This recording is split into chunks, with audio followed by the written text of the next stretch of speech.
हमारे पूर्वजों में जिन किन्हीं ने, हमारे पूर्वज कौन थे मालूम है? हम जो यहाँ बैठे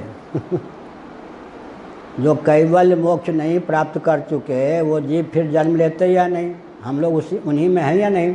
जब हम कहते हमारे पूर्वज ऐसे थे, ये ध्यान नहीं जाता कि उस समय हम ऐसे थे क्या? इस समय जितने प्राणी हैं वही तो कल 1000 1 लाख वर्ष पहले हमारे पूर्वज थे, हम ही थे ना।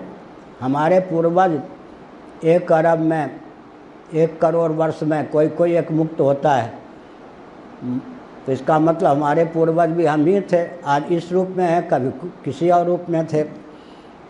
तो सनातन सिद्धांत को समझने में, उसके अनुपालन में जो प्रमाद हुआ, उसी ने इन तंत्रों को जन्म दिया।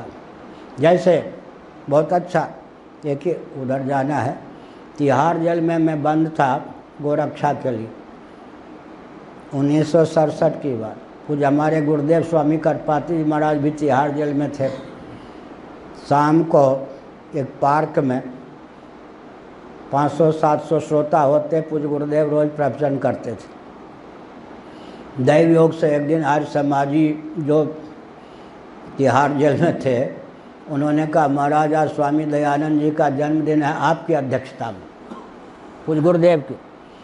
हमको बड़ा कुतूहल हुआ, महाराज तो आज समाज की धिज्जी उड़ाते हैं, और उन्हीं की अध्यक्षता में आज स्वामी दयानंद जी का जन्मदिन मनाया जाएगा, क्या बोलेंगे?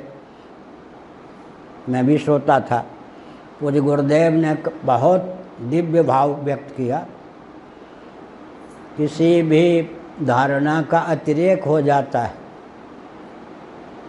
जैसे नदी समुद्र भी अपनी मर्यादा को छोड़ दे तो विप्लव मचा दे या नहीं? किसी भी भावना का जब अतिरेक हो जाता है समझने में या क्रियान्वयन में, तब उसकी प्रतिक्रिया होती है। मूर्ति पूजा का, अवतारवाद का जो दुरुपयोग हुआ, अतिरेक हुआ उसके नाम पर, उस पर पानी फेरने के लिए स्वामी दयानंद जी का जन्म हुआ। ये पूज्य गुरुदेव का हुआ कि अब तो सब आर्य समाजी ताली बजा बजा कर स्वागत करने लग गए। खंडन की कोई बात है ना, खंडन कर दिया एक प्रकार से। इसका मतलब अगर मूर्ति पूजक सनातनियों ने विधिवत मूर्ति पूजा के स्वरूप को सुरक्षित रखते, अतिरेक ना होता भगवान के अवतार के नाम पर, तो दयानंद जी की कोई उपयोगिता ही नहीं थी। खंडन भी कर दिया बिना, सबसे ताली भी बज गई। ठीक है या नहीं? ऐसे वर्णाश्रम धर्म को समझने में जो और अनुपालन में जो प्रमाद हुआ, उसी का फल दयानंद जी थे।